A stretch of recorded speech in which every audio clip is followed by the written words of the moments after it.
J'ai emmené ma femme et mes enfants au ranch de mes parents, en pleine Cambrousse. Ils ont une immense propriété que mes enfants adorent explorer et une grande maison dans laquelle ma femme rêve qu'on emménage. Le seul problème de ce week-end, c'est qu'elle avait invité ses parents à rester avec nous. J'aime ma femme, mais je déteste sa mère. Il ne lui a fallu que quelques heures pour me mettre hors de moi, au point que je ne supportais plus d'être dans la même pièce qu'elle.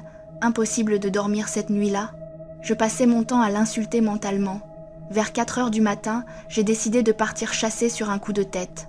Je ne comptais même pas tirer quoi que ce soit, je voulais juste éviter mes beaux-parents pour la journée.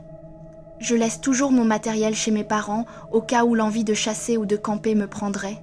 J'ai préparé mes affaires, laissé un mot à ma femme, emprunté l'ancienne carabine à verrou de mon père, et je suis partie dans les bois avant l'aube. Je me suis installée dans un mirador où je chassais quand j'étais plus jeune. À peine assis, j'ai commencé à somnoler et je me suis dit que je ferais une petite sieste jusqu'au lever du jour. Mais j'ai été réveillée peu après par le bruit le plus étrange que j'ai jamais entendu. Impossible de dire si c'était un animal en train de vomir à sec ou quelqu'un qui riait. C'était une série de grognements rauques, horribles. Je me suis levée doucement et j'ai regardé dehors. L'aube approchait. Une faible lueur permettait à peine de distinguer quoi que ce soit.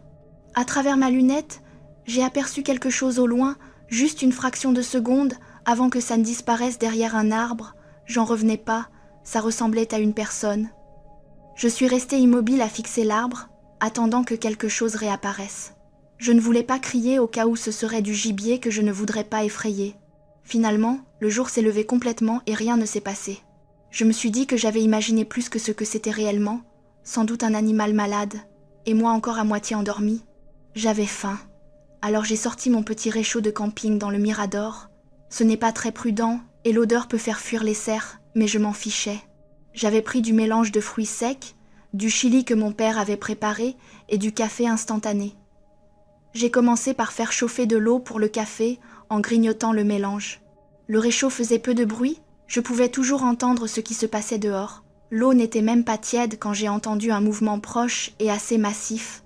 J'ai saisi la carabine et regardé dehors, mais je ne voyais rien. Quelques secondes plus tard, le même bruit, plus proche encore, mais de l'autre côté. J'ai regardé à nouveau, toujours rien. Frustrée, j'ai baissé le fusil et reculé du mur. C'est là que j'ai entendu quelque chose juste devant la porte. J'ai regardé et cette fois il y avait bien quelqu'un. À environ 10 mètres, le visage d'un vieil homme dépassait derrière un arbre. Il souriait. Il n'avait plus de dents, seulement des gencives rouges et enflées. Sa peau était grise et grasse, le sommet de son crâne chauve avec une fine mèche grise. La vision m'a fait reculer brusquement. J'ai trébuché et renversé l'eau chaude et le mélange partout sur le plancher. Je me suis précipitée pour éteindre le réchaud et en quelques secondes, l'homme avait déjà parcouru la distance. J'étais encore au sol quand il a ouvert la porte et s'est tenu au-dessus de moi. De près, il était encore pire, un squelette vivant vêtu d'un vieux slip sale et déchiré. J'ai attrapé la carabine en m'attendant à ce qu'il me saute dessus, mais au lieu de ça, il s'est jeté au sol et a commencé à manger le mélange répandu, comme un chien. Je me suis traînée jusqu'au coin du mirador, le fusil serré dans les mains, et je l'ai regardé engloutir chaque morceau, sans hésiter. Je ne comprenais pas ce que je voyais. Un humain, un animal, autre chose. Quand il a fini, il a levé les yeux vers moi et s'est mis à ramper dans ma direction en me fixant avec la bouche ouverte, faisant ces mêmes grognements rauques. Pris de panique, j'ai attrapé le récipient de chili, je l'ai ouvert et glissé vers lui. Il l'a pris, reniflé, puis a passé sa langue sur toute la surface comme pour marquer sa propriété. En moins d'1 minute, il a tout vidé et léché le récipient jusqu'à la dernière goutte. C'était la chose la plus répugnante que j'ai jamais vue. Quand j'ai compris qu'il allait en vouloir plus et que je n'avais plus rien, j'ai profité de l'instant où il était distrait pour me lever et d'étaler hors du mirador. Je n'ai pris que la carabine, je l'ai laissé fouiller le reste et j'ai couru jusqu'au ranch.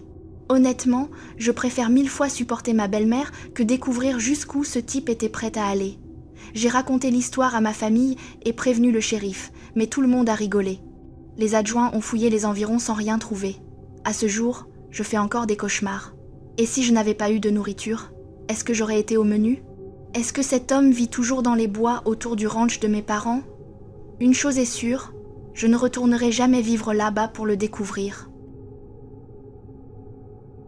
C'était fin octobre et j'avais enfin réussi à libérer assez de temps pour m'offrir un week-end de chasse.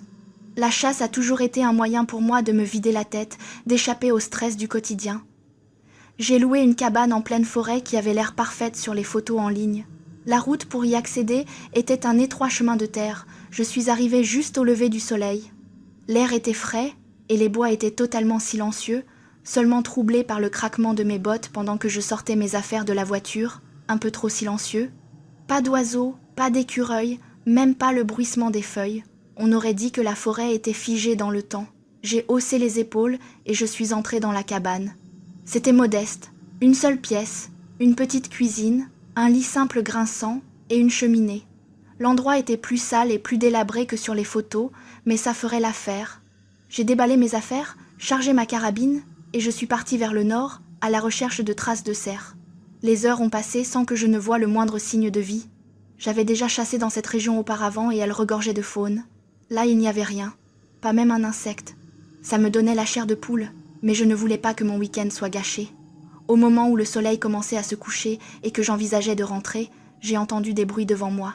Je me suis avancée rapidement, pensant surprendre un animal, et c'est là que je les ai vus. À une 50aine de mètres, un groupe de personnes était rassemblé autour d'un feu. 6 ou 7 individus, vêtus de longues robes sombres à capuche, qui dissimulaient leur visage. Ils formaient un cercle et chantaient d'une voix grave et rauque, dans une langue que je ne reconnaissais pas. Je me suis figée. Ils ne m'avaient pas remarqué. Ils se balançaient à l'unisson en murmurant sans fin. Mon cœur battait à tout rompre et je serrais ma carabine. Je savais que ces gens n'avaient rien de bon. J'ai commencé à reculer lentement, faisant attention à ne pas casser une branche ou froisser une feuille. Quand j'ai estimé être assez loin, j'ai tourné les talons et couru jusqu'à ma cabane. Mon esprit bouillonnait. Qui était-il? Que faisait-il ici? Je suis arrivée à la cabane en courant, j'ai sorti ma clé et saisi la poignée, et la porte s'est ouverte toute seule. Elle était entr'ouverte. Pourtant, j'étais certain de l'avoir verrouillée. Mon estomac s'est noué. Je suis entrée dans l'obscurité et j'ai allumé la lumière. Mon sac était renversé, son contenu éparpillé sur le sol. Mon sac de couchage avait été arraché du lit et déchiré en deux. Quelqu'un était entré. J'ai inspecté chaque recoin, arme levée, pour m'assurer que personne ne se cachait à l'intérieur. Une fois sûre que la cabane était vide, j'ai verrouillé portes et fenêtres. J'ai rassemblé mes affaires, prêt à repartir immédiatement, et l'orage a éclaté. Pas une simple pluie. Des trombes d'eau s'abattaient sur le toit, le tonnerre grondait sans arrêt. J'ai repensé à la route de terre que j'avais empruntée et je n'ai pas voulu risquer de m'y aventurer sous cette tempête, même si cela signifiait passer la nuit ici. J'ai réchauffé un peu de nourriture dans la cheminée, mais je n'avais pas faim. Le moindre bruit dehors me faisait sursauter. Je pensais à ces silhouettes en robe et à celui qui avait pénétré dans ma cabane. L'épuisement a fini par m'envahir. Je me suis glissée dans le lit, la carabine serrée contre moi. Mes nerfs étaient à vif, mais j'ai fini par m'endormir. Je me suis réveillée au son de voix. Au début, j'ai cru rêver. Le chant grave était faible, presque couvert par la pluie battante. Mais en me redressant, le son est devenu plus clair. J'ai saisi ma carabine et me suis approchée de la fenêtre. Ils étaient là. Le même groupe se tenait en cercle autour de la cabane. Même à travers la pluie et les murs, j'entendais leurs incantations rauques. La chair de poule m'a parcouru les bras. J'ai ouvert brusquement la fenêtre et crié dans la tempête « Dégagez d'ici !» Ils n'ont pas bronché, ils ont continué à chanter « Partez, ou je tire !» J'ai brandi mon arme à travers l'ouverture. J'ai attrapé mon téléphone et appelé la police. Ils ont dit qu'ils enverraient une patrouille dès que possible. Pendant 20 longues minutes, j'ai surveillé les silhouettes à travers la pluie. 5 minutes avant l'arrivée des agents, elles ont disparu dans la forêt. La police a inspecté les alentours sans rien trouver. Ils m'ont escorté jusqu'à la ville et m'ont assuré que c'était sûrement des jeunes qui me faisaient une mauvaise blague. J'aimerais les croire. Mais au fond de moi, je sais que quelque chose de bien plus sinistre se tramait cette nuit-là. Je vivais dans une zone rurale isolée, alors mon père m'a emmené chasser pour la première fois quand j'étais encore enfant. Après avoir parcouru plusieurs kilomètres en quad, le sentier s'est séparé et est devenu trop étroit pour continuer à deux. Mon père m'a dit de marcher environ 1 kilomètre sur l'un des chemins pour trouver un mirador marqué d'un ruban rouge pendant qu'il prenait l'autre direction. Il disait qu'un homme par mirador était préférable, plus silencieux, avec plus de chances d'apercevoir un cerf. J'étais plutôt confiant en pleine nature, mais je n'étais jamais allé aussi loin dans la forêt. Les arbres étaient plus vieux et plus grands que ceux auxquels j'étais habituée, et il y avait moins de broussailles à cause de la canopée dense qui plongeait tout dans l'ombre. Les sons étaient plus intenses que tout ce que j'avais entendu auparavant. Il ne semblait jamais y avoir une seconde sans le cri perçant d'un oiseau. Pour la première fois, j'ai vraiment senti que la forêt était vivante et que j'étais l'intrus venu tuer la bête au cœur de ce territoire. Les créatures que j'apercevais me donnaient l'impression d'être des espions m'observant avant de filer prévenir quelque chose ou quelqu'un. Je ne savais pas quoi, mais avec ma carabine, je me sentais capable d'affronter n'importe quoi si nécessaire. Quand j'ai enfin repéré le ruban rouge sur le mirador, le soleil était déjà levé depuis un bon moment. J'ai retiré le ruban, me demandant si les cerfs pourraient le remarquer, puis je me suis glissée à l'intérieur pour me réchauffer. La journée ne faisait que commencer. Je devais repartir à 6 heures pour retrouver mon père avant la tombée de la nuit. Il restait des heures à attendre. C'est là que j'ai compris ce qu'impliquait vraiment ce type de chasse, rester parfaitement immobile et silencieux, scruter sans relâche la forêt. Au début, j'étais enthousiaste, attentif au moindre mouvement, prêt à apercevoir un cerf ou peu, être quelque chose de plus dangereux comme un coyote ou un ours. Je me disais même que je pourrais abattre un coyote pour protéger nos poules. Mais au fil des heures, mon état d'esprit a changé. J'étais frigorifiée, ennuyée, agacée. Les seules choses que j'avais vues étaient des oiseaux et des écureuils. J'ai commencé à douter que cette partie de la forêt soit plus animée que mon propre jardin. Dans la dernière heure, je me suis dit que même si je ne voyais pas de cerf, j'abattrais la prochaine chose qui passerait. Le soleil descendait, rendant la forêt plus sombre et plus froide, presque hostile. C'est alors que j'ai entendu quelque chose. Un bruit lourd derrière les arbres, accompagné d'un souffle puissant. Je savais que ce serait grand, et j'ai vu un immense cerf apparaître à moins de 15 mètres. J'ai essayé d'aligner mon tir, mais mes mains gelées tremblaient trop. J'ai décidé d'attendre qu'il se rapproche, puisqu'il avançait vers moi. Puis j'ai entendu un autre mouvement, tout près. Un second cerf, une biche cette fois. Ils se dirigeaient l'un vers l'autre. Je les ai regardés se rapprocher jusqu'à ce qu'ils ne soient plus qu'à 6 mètres l'un de l'autre, assez près pour un tir sûr. Mais mes nerfs étaient en vrac. Impossible de stabiliser mes mains. J'essayais de contrôler ma respiration quand soudain la forêt s'est mise à hurler. Les oiseaux criaient, les insectes stridulaient, même les écureuils semblaient hurler. Un vent glacial a pénétré dans le mirador derrière les cerfs, me transperçant jusqu'aux os. Les arbres craquaient comme si quelque chose d'énorme allait s'abattre sur moi. J'ai essayé d'ignorer tout ça et j'ai regardé à nouveau dans la lunette, hésitant entre le cerf et la biche, me disant que je pourrais peut-être tirer 2 fois rapidement. C'est alors que je l'ai vue. Entre les 2 animaux se tenait une silhouette sombre. Elle ressemblait à une femme mais sans visage. Je ne distinguais aucun détail, seulement une forme anormalement grande, comme une tache sur la lentille. Pourtant, je sentais son regard posé sur moi. Ce n'est pas réel, me suis-je dit en pressant la détente. La carabine s'est enrayée. Instantanément, j'ai eu l'impression que la forêt s'effondrait sur moi.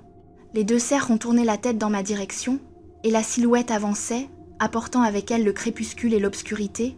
J'ai paniqué. J'ai quitté le mirador en courant, abandonnant tout derrière moi. Je n'ai pas osé me retourner pour voir si cette chose me suivait. J'ai couru sans m'arrêter jusqu'au croisement du sentier. Mon père m'y attendait déjà, furieux, me demandant ce qui se passait. J'ai essayé de lui expliquer, mais il a cru que j'avais simplement manqué de courage au moment de tirer.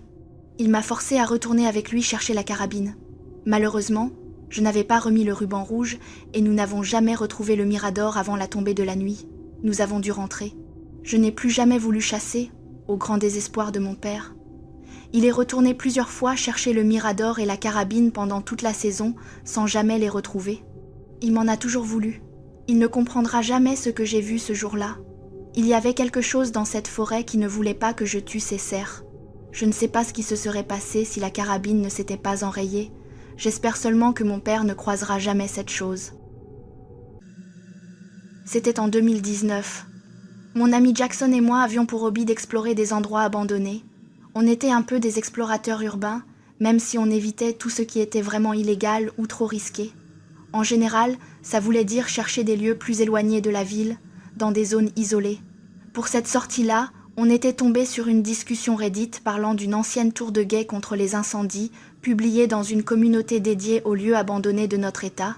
L'auteur ne donnait pas l'emplacement exact et semblait vouloir éviter que l'endroit devienne trop populaire. Je lui ai envoyé un message privé. Il était hésitant, mais a fini par me donner les coordonnées à condition que je ne les partage avec personne. En regardant sur la carte, on voyait bien une structure à cet endroit. Ça paraissait légitime. Il n'y avait aucune autre publication dessus, ce qui donnait l'impression que l'endroit était complètement oublié. On est parti un lundi matin. L'accès était un peu douteux. Pas vraiment de sentier clair, aucune visibilité sur la destination, on devait simplement faire confiance au GPS. La forêt avait une atmosphère étrange. Si Jackson n'avait pas été avec moi, j'aurais fait demi-tour sans hésiter, juste à cause de cette sensation. Lui aussi disait que quelque chose clochait, mais on a continué. Jusqu'à environ 1 minute de la tour. Toujours aucun signe qu'on était au bon endroit. Pas de sentier, pas de traces, aucune vue sur la structure, rien. Ce n'est qu'à une dizaine de mètres qu'on l'a enfin aperçu. Une clairière s'est ouverte et, au sommet d'une petite colline, il y avait la tour. Enfin plutôt une cabane posée sur la hauteur avec vue sur la forêt. Pas vraiment la grande tour sur pilotis qu'on imaginait, mais au moins elle existait.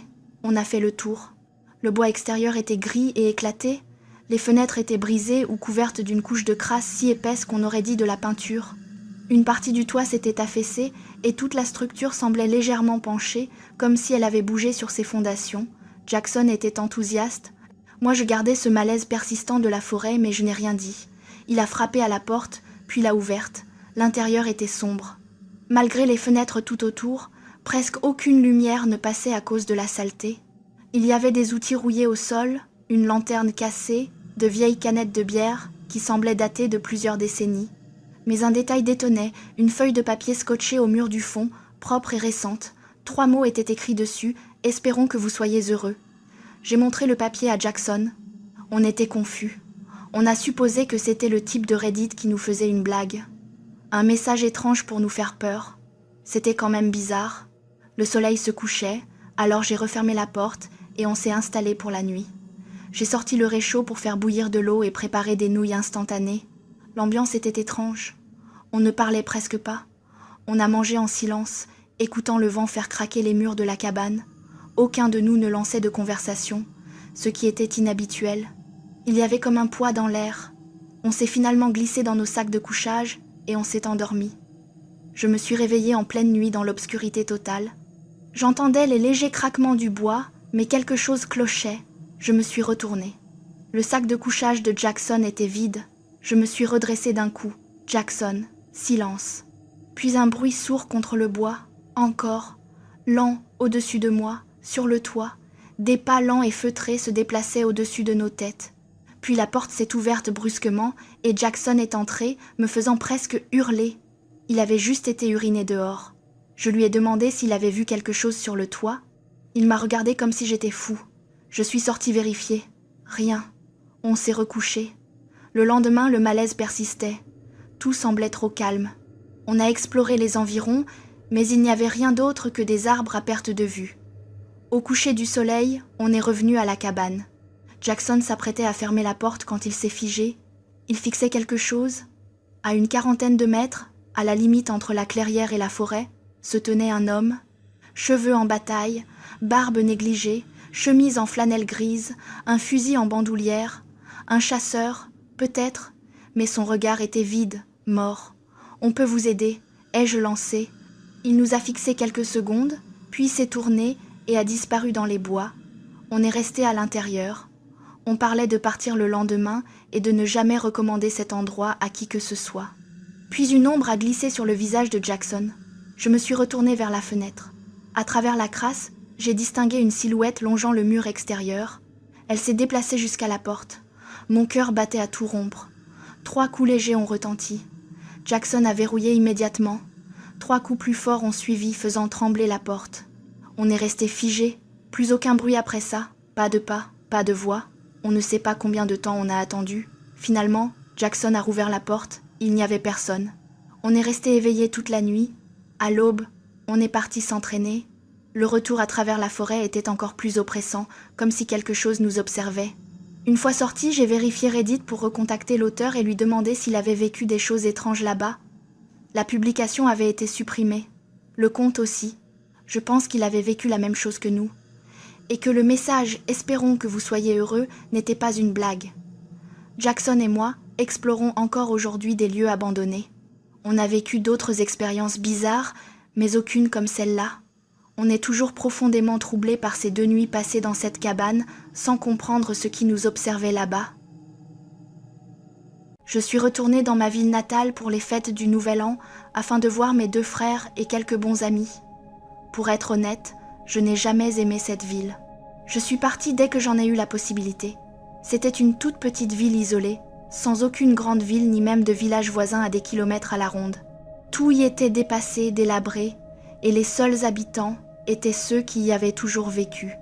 Mes frères et mes amis étaient la seule raison pour laquelle j'y revenais. Habituellement, je restais chez l'un de mes frères. Mais cette année-là, ils vivaient tous les 2 avec leur petite amie et je n'avais pas envie d'être la 3e roue du carrosse. Il n'y avait qu'un seul hôtel en ville, un petit hôtel familial, juste au bord de la route en gravier. Je ne crois même pas qu'il avait un nom, c'était juste l'hôtel. Je suis arrivée tard. Le parking était vide, à part un vieux pick-up. Quand je suis entrée, le hall était plongé dans une pénombre éclairée par une seule lampe derrière le comptoir. Un homme âgé, peut-être dans la 60aine, barbe négligée et cheveux inégalement longs, s'est levé d'une chaise en me voyant. J'avais l'impression de l'avoir surpris. Après un moment, il a dit « Besoin d'une chambre ?» Sa voix était basse et rauque. Il m'a donné une clé et m'a conduit jusqu'à la chambre au bout du couloir. L'intérieur de l'hôtel était très vieux. Pas en ruine, mais suffisamment ancien pour paraître sale. La chambre était petite, un lit au centre, une télévision en face. Je me suis dit que ce n'était pas grave, je ne venais que pour dormir. Les journées seraient passées avec mes proches. J'ai laissé mes affaires dans la valise, pris une douche rapide, puis me suis endormie. Vers 3 heures du matin, je me suis réveillée, un léger bruit de coups, pas à ma porte. Au bout du couloir, à travers les murs fins, j'entendais des coups espacés, lents, puis le silence, puis quelques autres, comme une vieille porte en bois qu'on ouvre et qu'on referme, les coups sourds contre le chambranle. Je ne savais pas ce qui se passait, mais ce n'était pas un hôtel 5 étoiles. Je me suis rendormie. Le matin, je suis descendue chercher un café avant de partir. Le hall était vide, pas de machine à café, même le comptoir était désert, aucune trace du vieil homme. Étrange, mais j'ai haussé les épaules et je suis partie passer la journée avec mes frères. Je ne suis rentrée qu'aux alentours de 21 heures. Le parking était toujours vide, sauf le même vieux pick-up. À l'intérieur, les lumières du hall étaient éteintes. L'endroit semblait plus froid. Toujours aucune trace du vieil homme. Je suis allée dans ma chambre et verrouillé la porte et me suis changée. Puis j'ai entendu à nouveau ces coups. Quelques-uns seulement. Cette fois, ça semblait venir juste devant ma porte. Je me suis approchée et j'ai entrouvert la porte pour regarder dans le couloir. La porte voisine était légèrement ouverte. À peine le temps de le remarquer que la voix de l'homme a retenti depuis le bout du couloir. J'ai sursauté. Il m'a demandé de descendre au hall, puis il est sorti de mon champ de vision sans explication. C'était bizarre, mais je me suis dit qu'il devait y avoir un problème. Je suis descendue. Le hall était toujours sombre. Il n'y avait personne. Je n'entendais aucun pas. Un très mauvais pressentiment m'a envahi. Je n'aimais pas être seule là-dedans. Après quelques secondes, je suis remontée rapidement dans ma chambre. Cette nuit-là, je suis restée éveillée plus longtemps. Aucun bruit, comme si l'homme était parti. Le lendemain, j'ai raconté l'étrangeté de l'hôtel à mes amis. Ils étaient perplexes. Ils pensaient avoir entendu que cet hôtel avait fermé 1 an ou 2 plus tôt. Mais si j'y logeais, c'est qu'ils devaient se tromper. Le soir venu, en conduisant vers l'hôtel, l'idée qu'il soit réellement fermé me trottait dans la tête. Mais ce n'était pas possible. L'électricité et l'eau fonctionnaient. Et le vieil homme m'avait donné une chambre. Je suis arrivée, même scène, parking vide, sauf le pick-up. Je suis entrée plus prudemment cette fois, toujours sombre, silencieux. Je suis allée jusqu'à ma chambre. Je me suis figée. La porte était entr'ouverte. Je l'ai poussée lentement. La chambre était plongée dans le noir. J'étais terrifiée à l'idée d'entrer. Ma valise était toujours là. J'ai décidé d'entrer rapidement pour la récupérer. Le reste pouvait rester. Brosse à dents, objet sans importance. Je ne risquais pas de rester plus longtemps.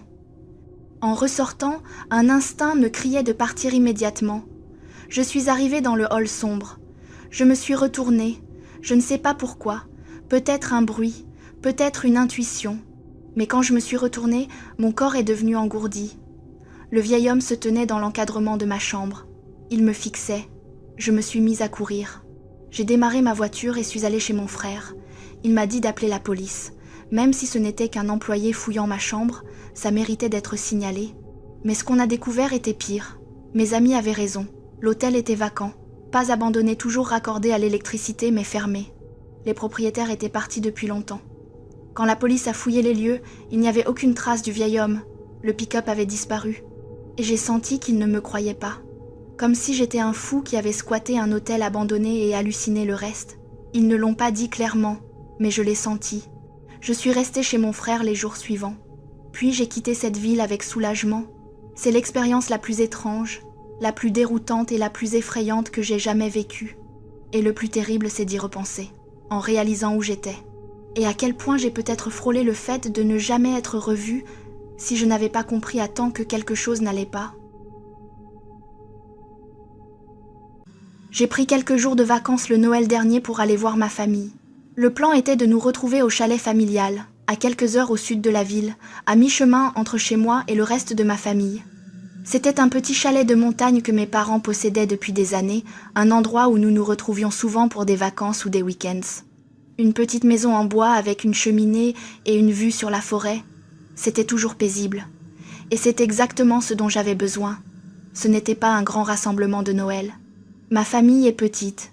Moi, mes parents et ma sœur. Comme je conduisais seule, j'ai prévu 5 jours, 4 avec eux, et une journée complète seule au chalet. Je suis arrivée 3 jours avant Noël, en fin d'après-midi. Le ciel s'assombrissait déjà, et la forêt derrière le chalet était enveloppée d'une brume légère due au soleil couchant. Je n'avais que quelques heures avant d'aller me coucher. J'ai fait le tour du chalet, défait mes affaires, pris une longue douche, puis j'ai dormi toute la nuit. Cela faisait plus d'1 an qu'aucun de nous n'était venu ici. Comme je n'y étais presque jamais seule, je ne pouvais pas vraiment savoir si quelque chose clochait. Mais à première vue, tout semblait normal. Le lendemain était ma seule journée complète seule au chalet. Je me suis levée tôt, j'ai préparé un café chaud et je suis partie marcher dans les bois.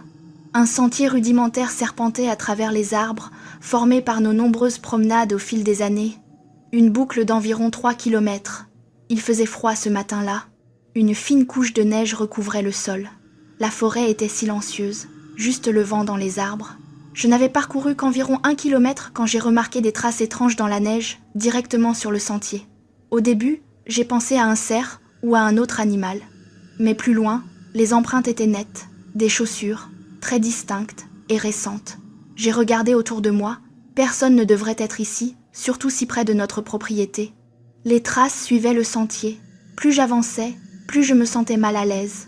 J'ai décidé de faire demi-tour. Je me suis dit que ce n'était sûrement rien, peut-être un chasseur, ou quelqu'un avec un chalet non loin. Mais je ne voulais croiser personne au milieu de nulle part. En revenant vers le chalet, je pensais encore à ces traces. Quand j'ai aperçu la maison, je me suis approchée de la porte et j'ai failli m'étouffer avec mon café. Les empreintes menaient directement jusqu'à la porte d'entrée. Elles arrivaient par l'autre côté du sentier. Elles n'étaient pas là avant. Cela signifiait que quelqu'un avait été devant le chalet quelques minutes plus tôt. J'ai regardé autour de moi, paniquée. La forêt était vide. Après quelques secondes, la tension est devenue insupportable. Je suis entrée et j'ai verrouillé la porte. Mon cœur battait à tout rompre. Les chances que cela arrive étaient presque nulles. Et le seul jour où j'étais seule, encore plus improbable.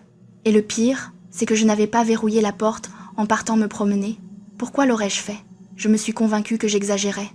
Peut-être que quelqu'un avait simplement suivi le sentier, aperçu le chalet, regardé par les fenêtres et était reparti. Mais c'était terrifiant. J'ai appelé mes parents. Ils m'ont conseillé de passer la nuit à l'hôtel et d'attendre leur arrivée le lendemain. Ma mère semblait plus inquiète que moi. Mais j'ai décidé de rester. Je me suis dit que je serais prudent. Je ne sortirais plus. Mauvaise décision. La journée a été interminable. Je voulais une journée paisible. Au lieu de ça, j'étais paranoïaque.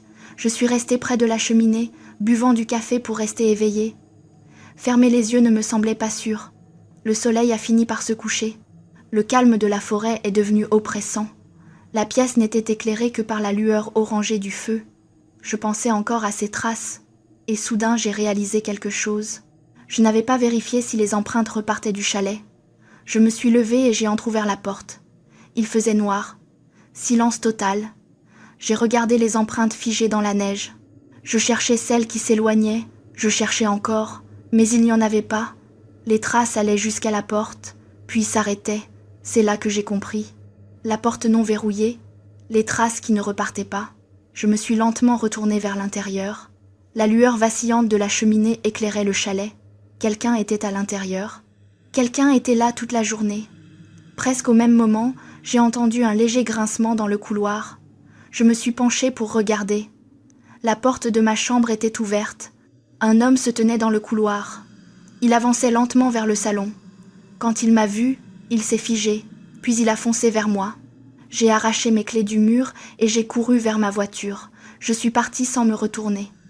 Quand j'ai enfin regardé dans le rétroviseur, le chalet avait disparu dans l'obscurité. Juste un vide noir derrière moi. Je me suis rendue dans la ville la plus proche. La police a pris ma déposition et est allée au chalet. L'homme n'était plus là, mais ils ont trouvé des traces dans la chambre, dans le petit placard. Ils pensent qu'il était caché là toute la journée, à attendre que je m'endorme. Et ce qui rend tout cela encore plus terrifiant, c'est que c'est tout ce qu'on sait. On ne sait pas qui il était, ni ce qu'il voulait. Et parfois je me demande, et si c'était quelqu'un qui savait que je serais seule ce jour-là? Je veux croire que ce n'était qu'une coïncidence. Mais j'espère surtout ne jamais recroiser cet homme.